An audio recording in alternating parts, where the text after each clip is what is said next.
Great. Okay, Tony. Be a good Tony. Would you? Maybe. I don't think you got nearly the buffness. No, that's true. I don't. Tony is super stacked. No, that's your takeaway of Tony the Tiger.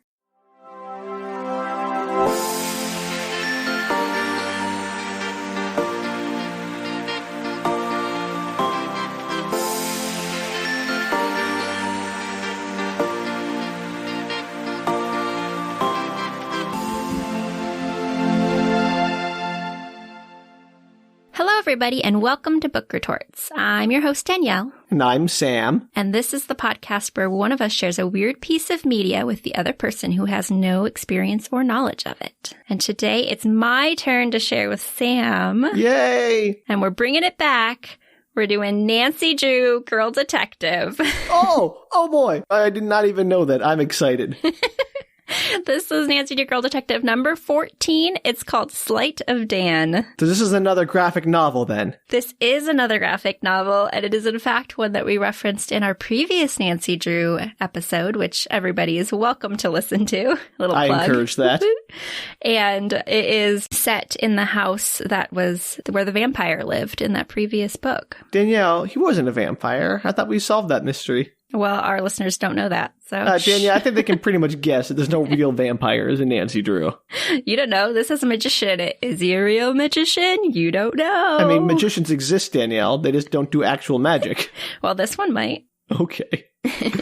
So Nancy Drew began in the 1930s in a book series. She was a response to the Hardy Boys, which are big boy detectives, quote unquote. And they have been in many iterations since then. And in this current one, this is a series of graphic novels. Great. Pretty pictures with Nancy Drew doing mystery solving. Doing mystery solving, girl detective. And these were written by Petruca, Kinney, Moraes, and Guzman. That's a mouthful. Well done. Yeah. So I assume 4 people who helped co-write this and draw and do whatever they needed to do for this graphic novel. Excellent. All right. So I'm going to send you the summary for this one. Go for it. All right. It all started when Nancy, George, and Bess attend a Dan Deville magic show. That's his name, Dan Deville? That's his name. So Dan Devil, basically. Great. Basically.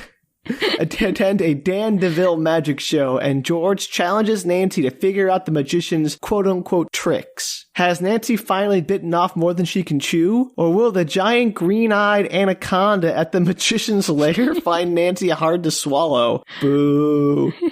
All this and more await within the most magical Nancy Drew mystery ever.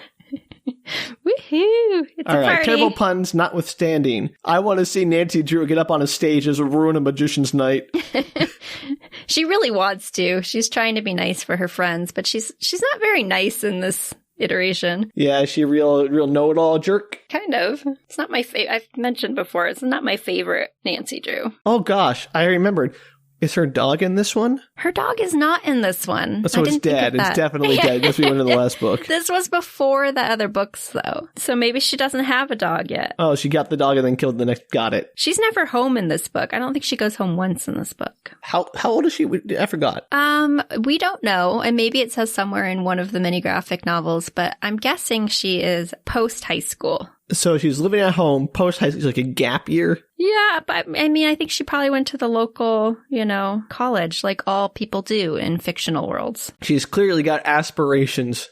Putting that girl detective genius brain to good work. It's probably like a private school in River Heights that's really well known, and she'll get a great education out of it, because that's how that always works. Okay, sure. All right, I'm excited to learn about the mystery of Sleight of Dan. Sleight of Dan. Dan Deville, the subtly named magician. So, we open up with chapter 1. It's called Illusion Confusion. As you do. I like the titles in this book. I'm sorry.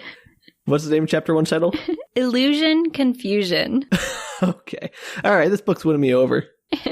You'll like some of the puns. It's the best part of the book by far. So it introduces Bess and George, who you may remember are cousins and Nancy's best friend. I don't remember they were cousins, but I do remember they're her best friends. Yeah. George is she's always portrayed in the stories as they call her a bit of a tomboy. She's more like the sensible one. And Bess is the stereotypically girly one, who apparently we found out was into engineering last time. Did she do the hacking? No, that was George. Then what is she good for again? What's George good for? No, what's Bess good for? I don't know. They mentioned in passing that she is good at engineering. I don't remember why they mentioned that. I don't remember that. Well, because we were trying to figure out why Bess was helpful. And it turns out she's into engineering. We didn't figure it out. She's support. So Nancy's talking about how they always see things for what they are. They're like the best friends to have. They're never duped by appearances. And especially George, who is always sensible. Okay, well, that's just setting this book up for them to be completely nonsensical. Exactly. And then, of course, it cuts to a scene of George freaking out about this poster of a magician that's floating. And and she's like really excited about it. She's like, oh my God, it's Dan Deville. He's floating. So the bar is apparently really low by being impressed. So the poster isn't floating. The magician on the poster is floating. Yeah, she's like excited to see him floating on the poster. Like she's amazed that he's floating on a poster. Like, come on. Wow, that was the quickest character assassination I've ever seen. I know. And then Nancy's like, well, I guess she's not very sensible right now. Maybe she has a thing for magicians. She might. She has a thing for this magician because she goes on to explain that Nancy's very surprised that George likes the magician. And George admits that when she found out that some of her holiday heroes weren't real, she was devastated. So like 6? Yeah. Their parents took her to see Dan Deville, and she's basically been enamored with his magician stuff ever since. She's like convinced that he's like the real thing, that he's magic. So he's been around for at least like 10 years. Yeah, probably more. But yes, at least. He's an old-timey magician. He looks like 30 in the book, so I don't know. So maybe he's like just starting out when George saw his first show. I'm going to get them confused all the time, Danielle. Just get ready for that. That's okay. You can totally get them confused. George is trying to talk them into going to this magician's act because it's local. He's coming through and they could go. And she's very excited about it. And Bess is like, well, I was going to wash my hair. Oh, that old chestnut. And Nancy's like, I have a date with Ned. I absolutely cannot break another date with Ned ever. Ned is her boyfriend from... You may remember. Mm-hmm. Kind of, until the end of that last book when he wasn't anymore. Exactly. Spoiler. Prior to that, so you have to remember that they're having difficulties. This timeline, Danielle. This is more complicated than like the MCU.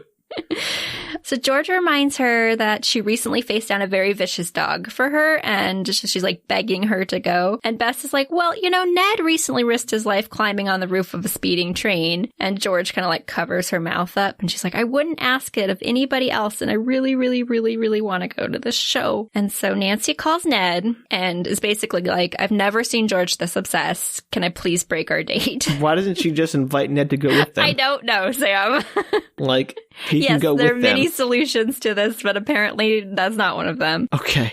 And then George tries to grab the phone away from her to talk to Ned, like to explain why she absolutely has to break the date. And she accidentally knocks it out of her hand and down a sewer grate. And somehow she can still hear Ned on the phone. So she's like talking into the sewer grate, and Ned That's how that works. Yeah, that's how that works. This happens a few times in this novel where she somehow can hear her phone, even though it's in weird places. Just in weird places far away from her. Ned is like, yeah, we've never seen George so excited. Go for it. But they promise that they're going to meet up the next day no matter what. She can't miss another get her phone back from the sewer grate? Nope, still in there. Just I think. Gone. Her phone's just gone for the rest of the book. No, because she has a phone later, but I don't know how she gets it out of the sewer grate. Maybe she's just rich, and she has like a whole bunch of like phones in like a closet. She goes through back to her house, opens up a drawer, and there's like 70 phones. One, yes, she's a girl detective, so I'm assuming she does have lots of different phones, but also this is much like her dog scenario. I think she just replaces things when they disappear. It must be nice to have that much money to be able to do like your little hobby of girl detective and not actually care. Yes, she's pretty well off, and apparently doesn't seem to have any job besides being a girl detective, though maybe that pays well, like perhaps... It doesn't. Does she ever get paid for this? Maybe she gets reward money. I don't know. That's not how life works, Danielle. The police aren't like, hey, you stepped all over our case and solved it. Here's some money. Yeah, but it does when you live in the Nancy Drew universe. She probably paid for her entire college career just by Did she ever get more money once in any of the books you read? Not off the top of my head, but that doesn't mean anything. Okay. Yeah, okay. Her parents are really well off. Her dad's a lawyer. I know. I've seen she's just like playing detective because she's so rich. She's like Batman. Yeah. That's exactly what's going on. She's basically Girl Detective Batman. Right. She has the money to play around and be like, oh, I can be a hero because I have the money to do it. And forget all the people who actually like struggle to make a living and can actually use charity or I can actually do something productive. No, she's helpful in society as well, aside from solving mysteries, except maybe in these graphic novels. She's very well, I have a very limited understanding of Nancy Drew, and what I got so far isn't great. I'm sorry. I'll try to give her a more appealing backstory, but I can't with these books. I know. Your hands are tied. So the night of the show, they're in the audience. George is super enthusiastic, of course. And Nancy admits that he's a good showman, but she just isn't feeling it since she knows how all the tricks are done. Yes, because she studied magic. Well, yeah. Basically, she just knows everything, Sam, okay? So life is really hard for Nancy because she has no magic and no joy in her life. She's like a rich, stuck-up Encyclopedia Brown. And she apparently is like terrible at lying, even though she's a girl detective, and has to lie all of the time because she cannot feign enthusiasm for her friend. Wow, what a bad friend. I know, she's kind of terrible. I told you, it was the most obnoxious rendition of Nancy Drew. So George is convinced that he's actually magical, as we established, and that not even Nancy can explain all the tricks. And the magician asks for a volunteer from the audience. And though George is like waving her arms wildly, he chooses another man, and he like sticks his hand through the middle of him. And everybody, there's like a panel of George gasping and Bess gasping and Nancy being oh so bored. Because she knows how it's done. Yes, smoke and mirrors, all of it. So, as I said, Nancy can't lie, so she is kind of over it. And George prompts her to tell them how all these tricks are done. She's like, okay, fine. Then you tell me how he did that. Like, how did he stick his hand through him? And so she kind of explains all these different tricks. And at intermission, Nancy gleefully suggests that they go poke around backstage and see what else she can explain. Wow, that's not okay. So apparently you can do that now, and there's absolutely no security backstage or stagehands or... That's breaking and entering. That's awful. Nothing. They just literally walk backstage. It's the most unrealistic part of this whole book. Oh, yeah, that's it. Okay. And they hear someone coming. They're like looking at all the stuff back there. They hear someone coming and they hide. And it turns out, of course, that it is the magician, Dan Deville, and his assistant, Tina. You didn't mention Tina. Now I'm interested. Well, Tina's here. This is the first time Tina's mentioned. Oh. So Dan Deville says to Tina, he's like, I can't take 3 hours off on Saturday and go on a date. I have a new trick for the show I have to get ready. And no, you can't do your solo trick yet. You're not ready for that. Wait a minute. So he's dating his assistant? He's apparently dating his assistant. That's a big no-no. You don't date your assistant. Bad idea, I know. So Tina's really mad and says she's ready to go solo. She's tired of his perfectionism. And if he won't let her do the trick and he won't show up for their anniversary date, she's going to quit. Exclamation point. Ooh. And he says, this is a direct quote, Tina, my love, what are you kidding? What we have is magic. You could never leave me. Oh, boy. This guy sounds skeezy. He is a little skeezy. And then he goes on to say it's just like the pendant she's wearing. She can never take that off either since she promised to wear it forever. Like magically stuck to her. I don't know. Yes. Everyone keeps their promises always. Yes. So Tina stomps off. She's like, I hate you. And she like storms out of the space. Reasonably, yeah. Yeah. And then Dan Deville is like, what's not to hate? So at least he knows who he is. So he's morose as well as a jerk. Yes, a little bit. So Nancy decides it's time to sneak back to their seats because she's a little embarrassed about overhearing a lover's quarrel. You think? You deserve that, Nancy. But she does say she's more invested in the show now that she knows their backstories and like got to know them a little bit better. Drama queen. So the final trick's on stage, and he's going to make his assistant disappear, of course, because that's how all magic shows end. Yep. So he calls on the audience for somebody to come up and inspect the box, and Nancy volunteers, and he ends up picking her. And so she assumes there's a trapdoor in the box or something along those lines, but for George's sake, the only time she's nice in this whole book, she pretends like nothing's amiss in the box. And she agrees to Dan Deville that the box is fine. Great. Good for her having the bare decency to let people enjoy their entertainment. Yeah. It makes it sound like in the book, too, that like if George wasn't in the audience, she might say something about it, which would be terrible. Well, I mean, it's not like a magician is prepared to answer those questions. Yeah, I would hope so. But can you imagine? Like you're at a magician's show and it's like, well, what about this trapdoor at the bottom of this box? Man, she's the worst. I'm going to take her anywhere. That was funny. So he closes Tina into the box. He does some magic, says some incantations. But when he opens the box, Tina is still there. I She know. didn't go through with the trick because she doesn't want him to succeed because of some petty lover's revenge. Nice guess, but no. There's a second part to the trick. So instead, he snaps his fingers and she disappears from inside the open box, just like amazingly. Ooh. No puff of smoke, nothing? No, apparently not. Ooh. That anybody noticed anyway. So Nancy's super impressed and she's wondering how he did the trick in plain sight. But she wonders if maybe he used some kind of light effect, like a brief strobe that just made people blink. So then you couldn't tell it. Like she disappeared somehow. So he's kind of looking around the back of the audience as he's taking his bow, as if he's expecting something, but that's how the show closes, and he doesn't bring Tina back on stage. Oh, Tina doesn't come back to the audience. Classic Tina. Classic Tina. So Nancy's intrigued, and she's wondering why he didn't complete the trick and make her reappear. Because apparently it's a well-known trick called the Prestige, which is a movie. Yeah, it's a very different movie. Yeah, but it's the same concept, which is where you make somebody disappear and then you bring them back, often like another place in the room. Okay. So that's, the concept of the Prestige. So she suspects Tina was supposed to come back, and that's why he kept looking around the back of the room and the stage. But when she didn't, he just ended the trick early and pretended like that was the full trick. Improvisation. Yeah. So she decides to investigate again and goes backstage again. No one asked her help for any of this. It's crazy. Yeah, but this is what Nancy do. She always inserts herself into like possible mysteries. At least like Scooby and the gang are invited to solve these mysteries by people. Occasionally Nancy Drew is invited to solve a mystery, but usually she just pushes herself into them. Oh, man. And then she convinces people by going, well, I'm Nancy Drew, girl detective. I'd be like, I don't care who you are. Get the heck out of my house. Right. And that usually is how those conversations start, but then they're like, oh, you're right. I am missing that, or that person is missing, or that person may be dead, or whatever. People are dumb. I know. So she thinks her like logical conclusion, I guess, because she doesn't know the history of anything, is that Tina may have hit her head on the way down through the trapdoor. And she was like hurt or unconscious, and that's why she didn't come back out to finish the trick. But all they find on the trapdoor pillow that's underneath it is the pendant that Tina supposedly would never remove. So she ran away. Or disappeared, Sam. She may have disappeared into the ether. Okay, disappeared. This isn't just some like lovers quarrel thing. So Bess and George are convinced that she actually vanished and that magic is real. They're children, Danielle. I know. They're great. My life was ruined. I learned that my mythical creatures I believed as a child didn't exist. And therefore I believe in this magician. That is so sad. I know. She might need to see a therapist. It's definitely an Arrested Development.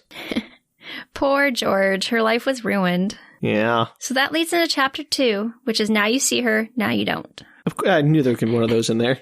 You'll like the third one. It's the best one. Oh, okay. I'm excited now.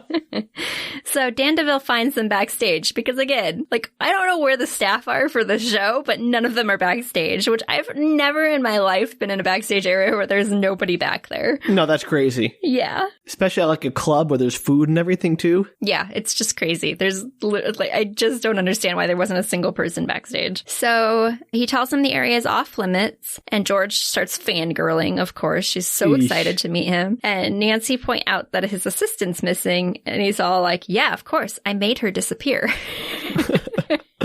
Ever the showman. Love it. Nancy's all like, that's not what I meant. And Bess explains that Nancy is a detective. Is she? Yeah, well, apparently she is. I mean, she has, 80 years of experience, 90 years of experience. Don't detectives get, like, licensed? I'm sure she probably did at 18. Uh-huh. I bet she did, if that's the legal age for detectiving. I don't know. Detecting, Danielle, is detecting. Detectiving. So Dan Deville is like, okay, well, if you're a detective, you must know it's illegal to trespass, and I'm definitely calling security. Yeah, Dan. I turned around on Dan. He's my new fave. And he tells security that people are trying to steal his secrets, which I think is hilarious. Like, yeah, that's the reason they're back there. And Nancy sighs. She's like, if you wanted secrecy, calling security is going to be a big mistake. And sure enough, apparently there's only one set of security, and they're guarding the doors at the back entrance of the theater. When they leave their posts at the stage door to come help, the reporters that are apparently outside, because he's a big deal, come like right behind him and start asking him, like, who's trying to steal your secrets and ruin your act? And he's like, oh man, I didn't want this to be public. What is this world? I don't know. So Nancy states that she's really concerned about his missing assistant, and he's convinced that she's just in her dressing room. So he tears down the hall and is like, I'll prove it to you. She's totally in there. So they go throughout the theater and they can't find her anywhere. And Nancy asks where she could have gone, and Dan Deville says, into infinity and beyond. You see, I've made her really disappear. So dramatic. Wow, that's... What? I don't know. And Bess is like, cool. And George is like super impressed with him. Why did he lead them through the whole building if he just was going to tell that she just... Danielle. I don't know. I'm assuming he thought, like, of course I didn't really make her disappear because I'm a magician and, like, it's not real magic. And then he wonders if maybe he really did make her disappear. So he's beginning to believe his own BS. Yes, maybe. I'd like to think that's the reason why he says that. Okay, great. I'm on board again. So Nancy shows him the pendant and he takes it from her. The reporters, of course, are hot on their trail and they start asking questions. And he basically is like, an illusionist never reveals his secrets. And he challenges anyone and everyone to try and find Tina. And if they do, he'll pay money. Ooh. And in 1 week, he'll make her reappear on stage. So Nancy says she's impressed because he managed to pull a publicity rabbit out of his hat. Gosh, Nancy is kind of awful. It's kind of funny.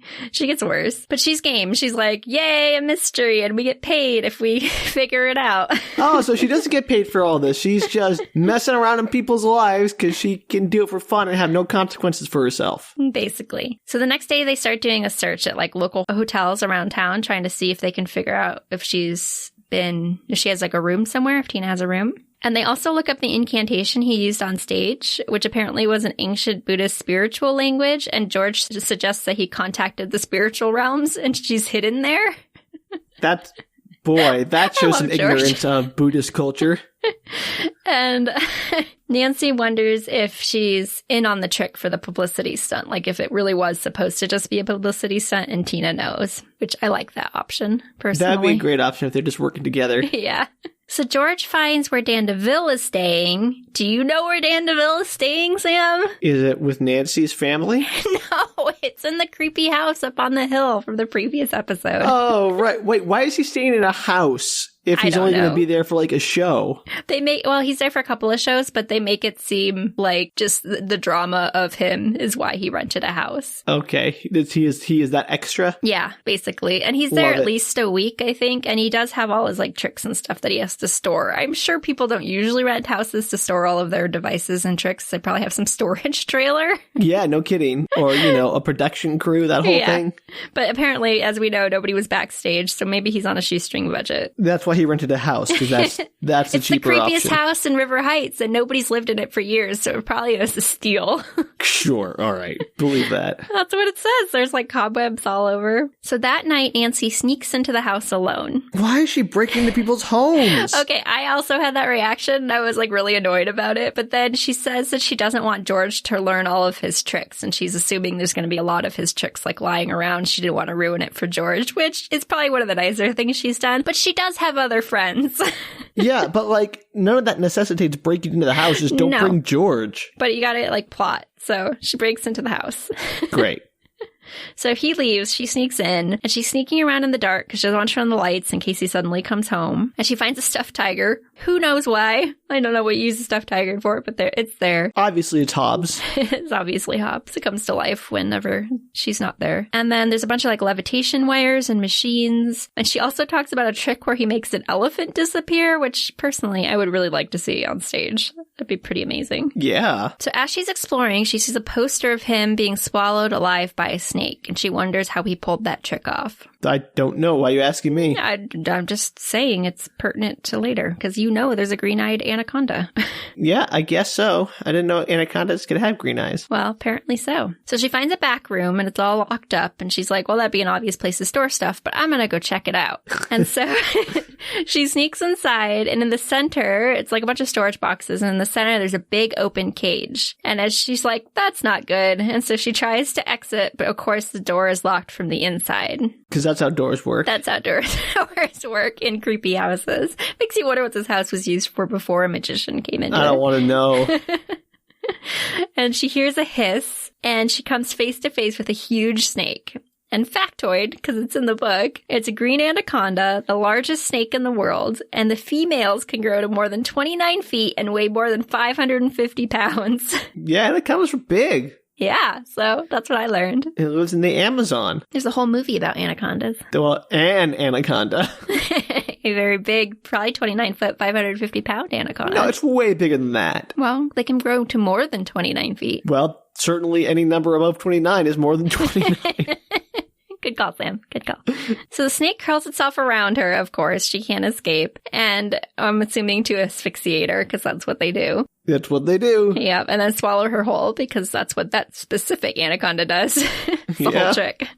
So it's trying to kill her, and so, which I guess they do by wrapping its tail around something for leverage and pulling, so that they can tighten enough to, like, squeeze her. So she wiggles her body around enough that she kind of navigates the tail of the anaconda over towards the radiator, and then for some reason, I guess the anaconda's stupid enough that it grabs hold of the radiator to try and leverage it.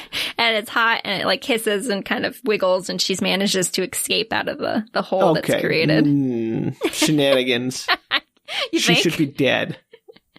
Yes, in real life, she would be dead. If in real life, she had snuck into a magician's house and found a 29-foot anaconda. Sure. So she runs to the cage and she locks herself inside since she can't get out of the room. That's smart. I know. There are worse things to do, I guess, but now you're stuck inside a cage. Yeah, but at least you're not being eaten by an anaconda. That's true. And then her cell phone rings. She has a new one, I guess. And she thinks she dropped it outside the cage, but lo and behold, of course, it is inside the snake. And then somehow... Inside the snake? The snake ate her phone? Yeah, the snake ate her phone. When? I don't know, Sam. It's just, it happened. Also, is she breaking her date with Ned to go on this dumb quest? Wait, yeah. So the phone somehow answers itself or goes to voicemail and she can hear it. Don't ask me how. Because that's how cell phones work, yeah. Yeah, it's all on speakerphone. Maybe they're walkie-talkie phones. And so she's listening, I think, to a voicemail, and it's Ned. And he's on their date, and he's like, "Where are you?"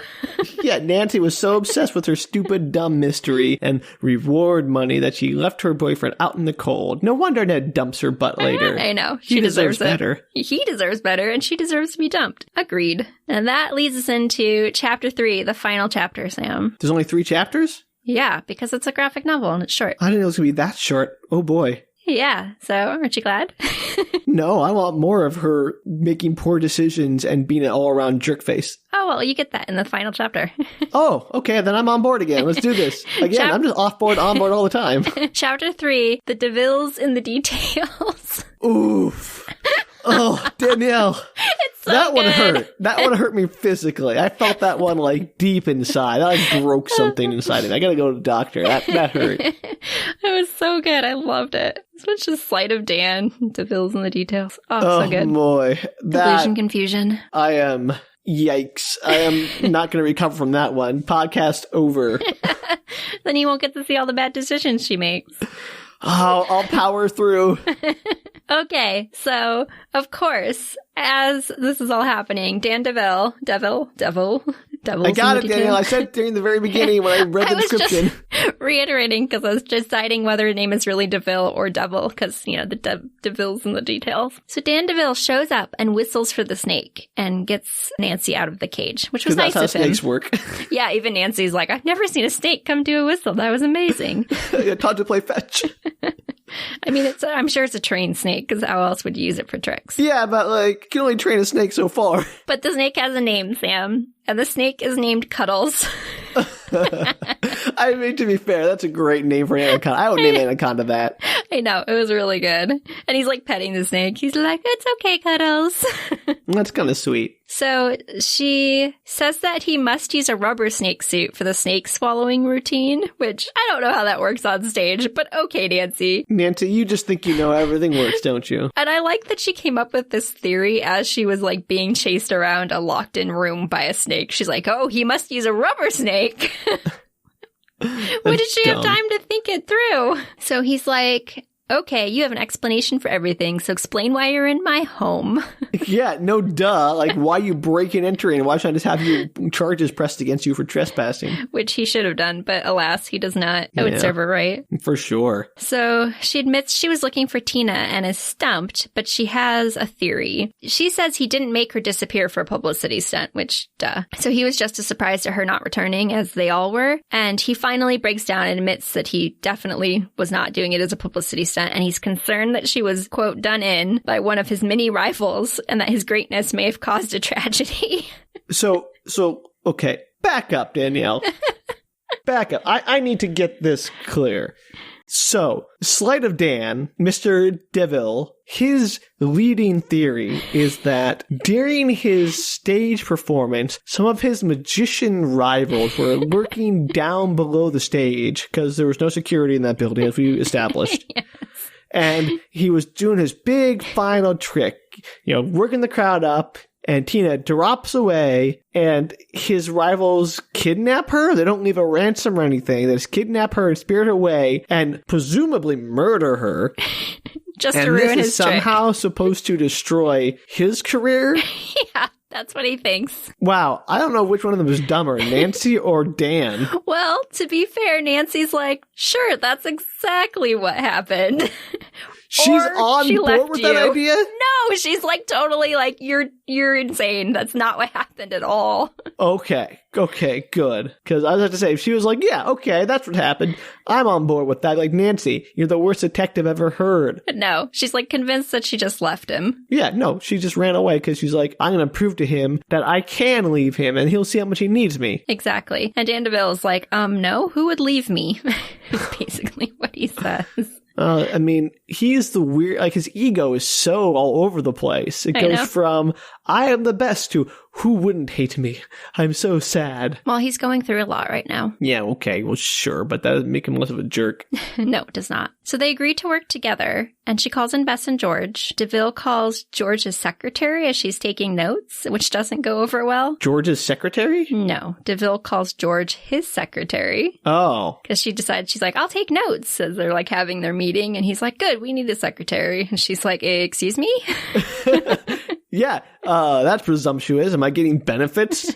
And he tells them, because he's so mighty and important, he wants them to interview all the people who may have it out for him. And he gives them a list of, like, all the potential evil magicians. Oh, no. And he demands... Rogues gallery. Yeah, he demands that they start there with their... So wait, why are all these evil magicians just congregating in River Heights? I don't know.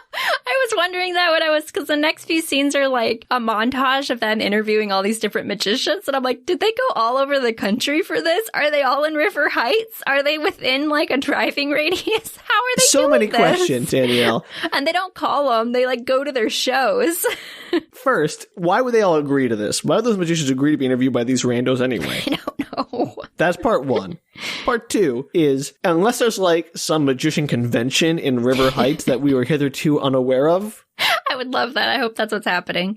Let's take a moment to enjoy the concept of a River Heights magician convention where Nancy Drew, girl detective, shows up just to ruin everybody's good time. She's like, I'm going to go to the magician convention and just point out how you're all frauds and all the joy and entertainment you bring to people is based on a big old sack of lies. And I don't even care that people know that magicians don't actually do real magic, but just come to be entertained and enjoy the spectacle. That's I'm just exactly going to be the brainy know-it-all who's going to be like, oh, sign a lady in half? No, there's two people in there and some fake legs. Oh, you're going to do the old card trick? It's just a matter of sleight of hand and distraction. I'm the best. And everyone's just like, boo, get out of the convention, you suck. That would be a better book. I'm there for that. And I really feel like Nancy Drew would go to a magician's convention. Just to be a spoiler. Just go to there spoil it. Yeah. I'm going to bring George. I really want George to feel the pain of losing magic again in her life. She already learned it once she was 6. But now she's an adult. And she has to feel like true loss. To have the last vestiges of her childhood crushed. She has some argument with George, and she's like, hey, this weekend, do you want to go to a magician's convention? Yeah, forget. Let me buy us 2 tickets to this magician convention. I am going to destroy your whole self being. Your worth is going to be you're going to have no sense of self after I'm done with you. I'm going to break you down, mold you like clay into my perfect friend. You will be what I tell you to be. I am Nancy Drew. I rule this town. You have to do an evil laugh after that, Sam, or it doesn't have the same effect. No, because that gives it away. Yeah, the talking about the evilness that you're doing doesn't give it away. Just the evil laugh does. Nancy Drew, the Sociopath, is the new book I want to read. Where she's just like manipulating everybody like some Machiavellian scheme to give herself more power. Like, this is why she never left River Heights. This is why she doesn't care about just like walking backstage. Because she's like, I know, I run this town. Everyone knows me. Everyone's afraid of me. They know if they cross me, I will use my prodigious brain to ruin their sense of self or to somehow make them regret ever meddling with me. So. All right, everybody, you heard it here first. That's Nancy Drew, according to Sam. Nancy Drew by Machiavelli. That's what these books are all really about. It's just a long con. Honestly, to ruin these people's lives. I mean, if we just take a moment here to put the pieces together, Danielle, it fits. She has no income. You never see her go to school. You never see her work a job. She just constantly just does whatever she wants to without any consequences, even the police or anyone else. Her friends, although they sometimes push back a little and ultimately are just there to prop her up. She even has like a dog and a phone she replaces on a whim. Like, nothing is out of her reach. Whenever she wants them, she just takes it. It's like weird, like a Truman Show kind of thing where she's constructed this elaborate town that's there as a testament to her ego, where she's carefully manipulating and controlling everything just to support her insatiable desire to solve quote unquote mysteries and prove how smart she is. It's all just this ego trip. Wow, these graphic novels got really dark really fast. If they had any sense, they would, because that's the way more interesting story. It's all the Truman Show, and she's in charge. Right, that's what I'm saying. Like, she's created this world. She's manipulated everyone around her so that she can set herself up as this demigod of this world, of this little bubble of River Heights, where even though she breaks her day with her boyfriend and breaks up with him briefly, it's all so that he can realize that she's really the best thing for him and he'll come back. Yep, you got it, Sam. You know the plot. I don't even have to finish this book. Oh, Danielle, I gotta know what happened to Tina. Nothing that exciting. She's the least interesting part of this. What happened to Tina is the least interesting part of the whole book.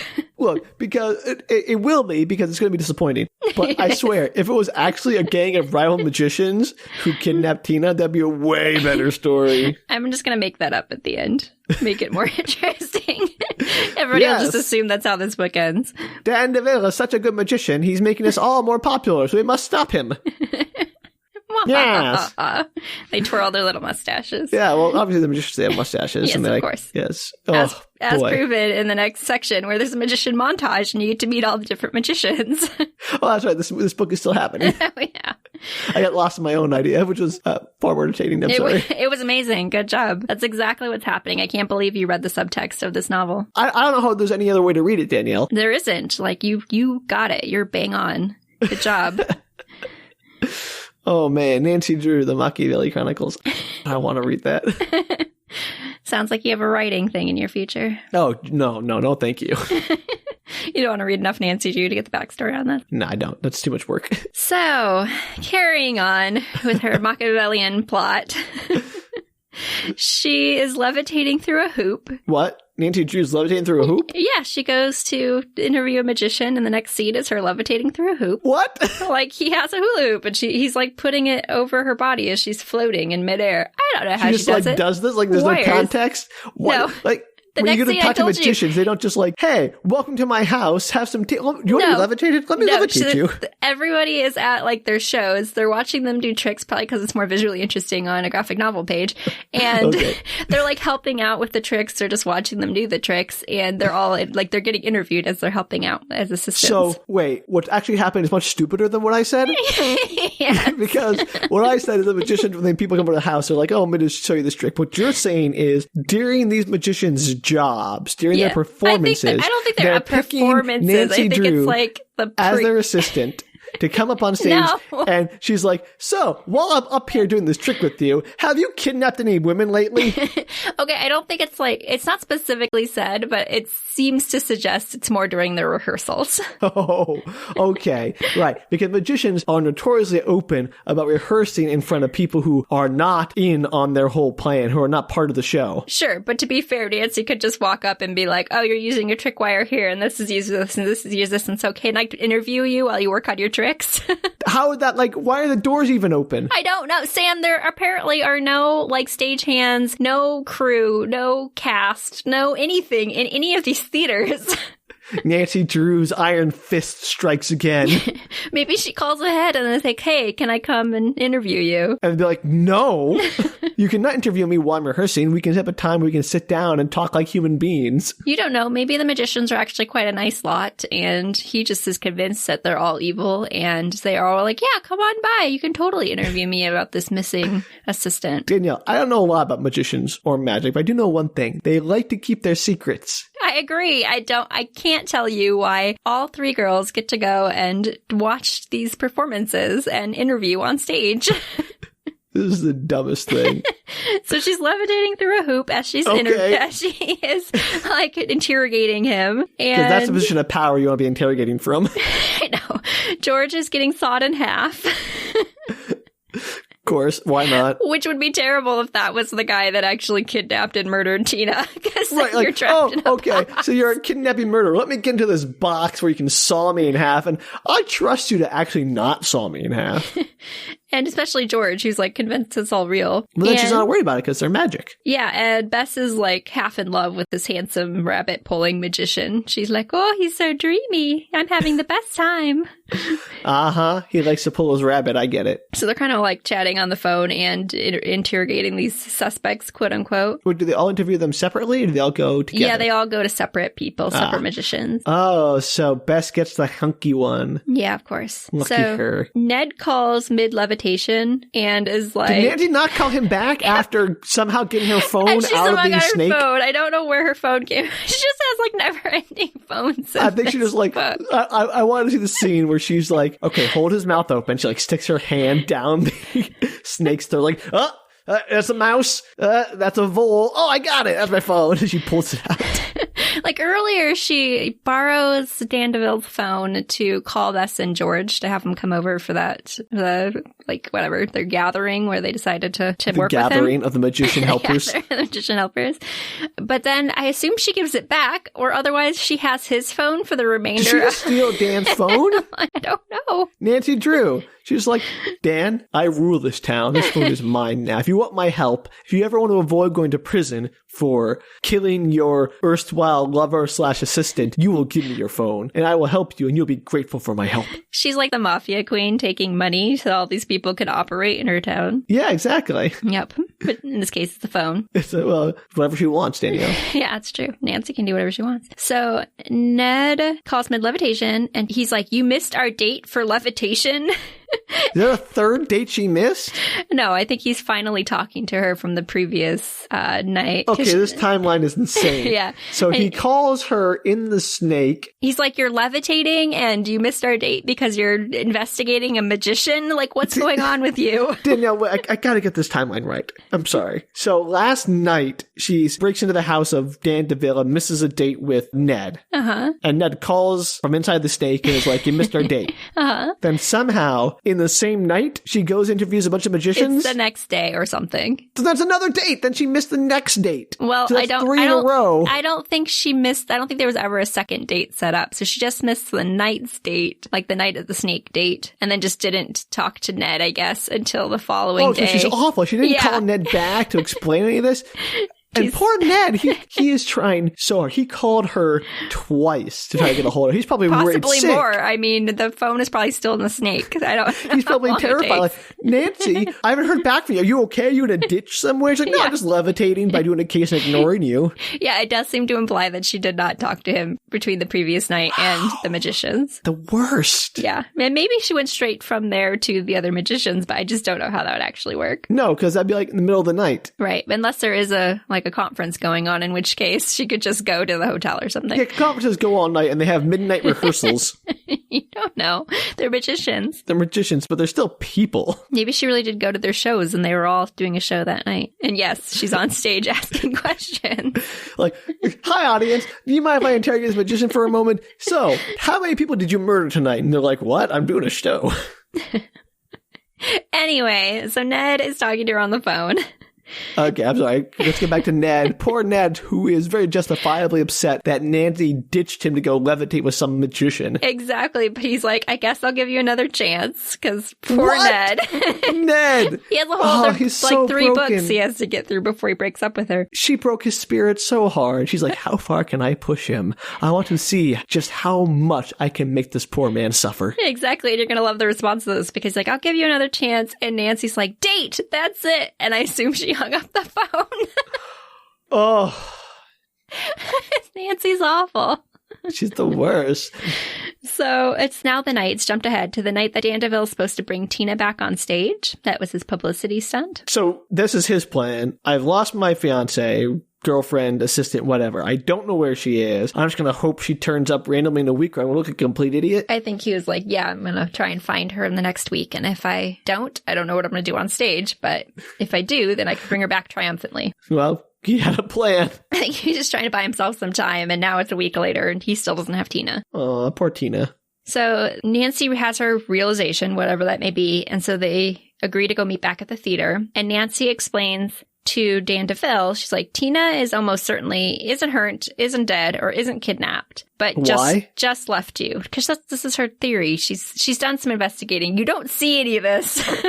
She's just, I'm almost certain that she's fine, even though I've only talked to 3 magicians and have found no leads and established nothing else. They do a little backstory in a minute about like some of the work that she did. But yes, at this point, it's basically like, what happened in the intervening time that made you so sure of all this? So The magicians were very convincing. Yes, she just knows. We all know it's fake mysteries that she's solving. Just so she can have power over people. That's right, to her ego. It's all like those murder mystery parties. Exactly. So she tells him that Tina just left him. He's depressed, and he asks Nancy to fill in for Tina during the act that night. Since she knows that's going to go over well. Since she knows how the tricks work. So, I mean, it kind of makes sense, I guess. I bought it. Yeah, but like, you're going to bring her back and not Tina. People are going to have questions. Right. And so he does explain on stage that he's basically like, well, we couldn't find Tina, or not, whatever he says. And everybody boos him. Wow. That's like bold. His plan is to go up there and make everyone hate him. Yeah. Love it. And then he introduces Nancy, and he's like, local celebrity Nancy Jew. And everybody's like, yay, Nancy. Forget Tina. We didn't even know her name. Some woman's dead. We don't care. And so for the finale, it jumps ahead, finale, Nancy steps into the box just like Tina did. And he does the same thing. He makes her disappear. But to his shock, when he opens the door, Tina's returned. Oh. Aww. And then Nancy explains to the girls, it's like after the show. Is she working with Tina? Sort of. So Nancy explains. She's like, remember when Tina gave Dan Deville that ultimatum about doing her solo act and showing up for the date? And she's like, I snooped and I found out that the anniversary date that they were supposed to be on was today, which I think earlier he's like Saturday. So I don't know why that was snooping. She just heard that in the conversation. Okay. And so she hunted around to the fancier restaurants in town until she found Tina. She thought maybe Tina would be at the date. And so she's at the date by herself. By herself. She's hanging out alone. She was hoping Dan Deville was going to show up. And her idea was that basically Nancy goes in to talk to Tina, and Tina admits that she left him in the middle of the act. Yeah, we all figured that. Right. And she was only going to return if he showed up for their anniversary date. But she knew that he couldn't actually do that because they had a show that night. And Dan Deville could never take his mind off the performance like long enough to think of anything else when it was a performance day. And I'm thinking, why can't they just have dinner after the show? Right. Like, also, this is a terrible setup. She's like setting him up for failure. Because I know he can't come. So I'm going to make him say, if he doesn't come, it's over. Why not just call it off? You don't need to make this elaborate, like, fake choice. I agree. But I think it's like, I'm assuming it's a symptom of a larger issue. Like, he probably does this a lot and she's over it. But still, have a better conversation about it. And Nancy admits she kind of like feels herself in this conversation. She's like, yeah, you know what? I'm very similar to that. I'm very single-minded. I ignore dates I'm supposed to be on.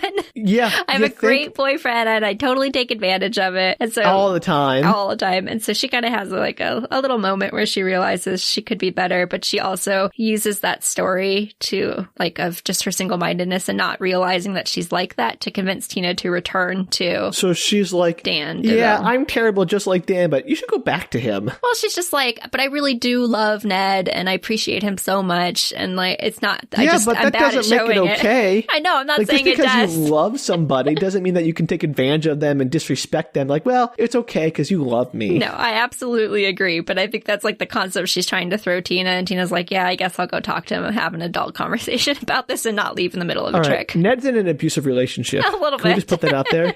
Yeah. But it's okay because he gets out of it later. But I'm sure he gets back Temporarily. into it. Yeah.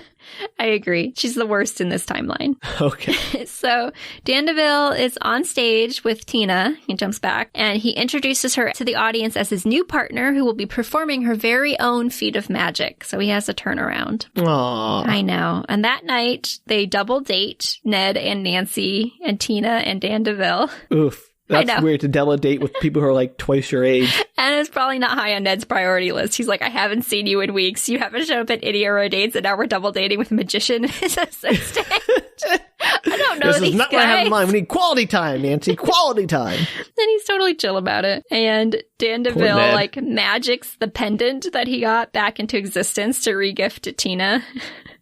And then Nancy tries to explain the trick and Ned tells her to shut up. Thank you, Ned. Yeah. Then they all dance and live happily ever after. So what I learned from this book is that Ned is the real victim throughout this whole series. Yes. 100%. Poor Ned. Poor Ned. Wow. Nancy, I gotta say, I am more convinced now than ever that Nancy is this like secret evil dictator person running her own like playground. Like a Twilight Zone episode or something. It's quite possible. I wouldn't put it past Nancy Drew. She could do anything she sets her mind to. Oh, apparently.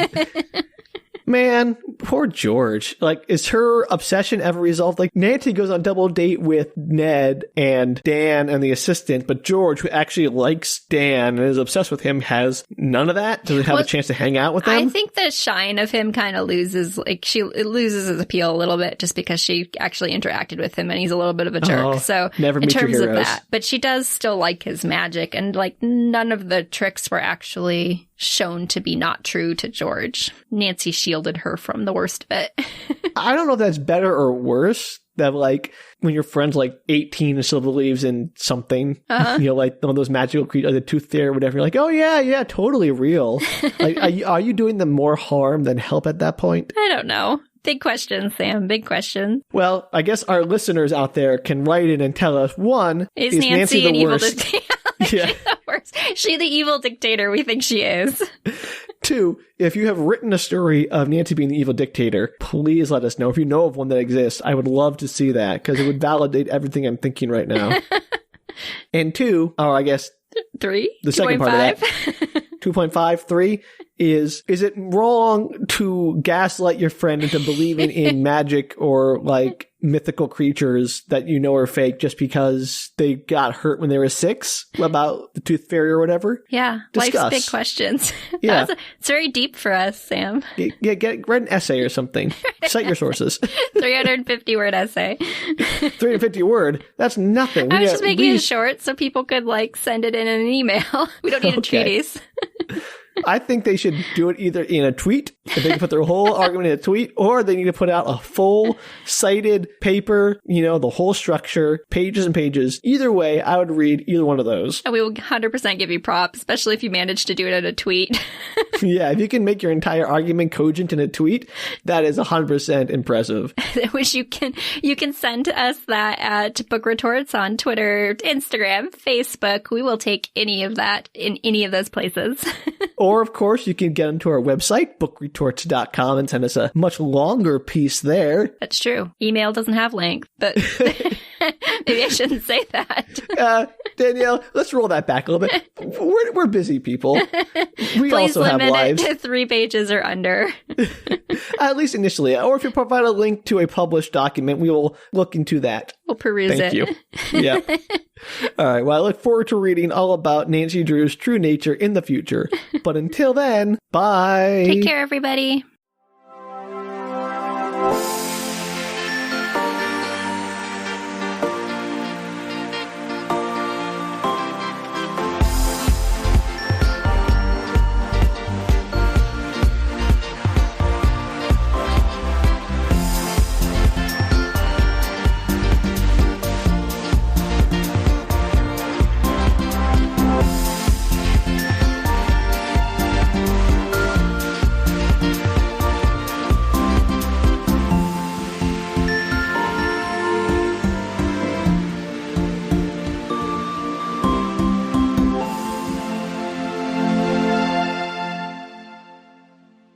her connections to the police and to wealth also give her power over people. Yeah, very deep, Nancy Drew. I know. She's really given a hard look at our current socioeconomic problems. She's a metaphor for society. Yeah, she is the 1%. Nancy Drew, the 1%. Ouch.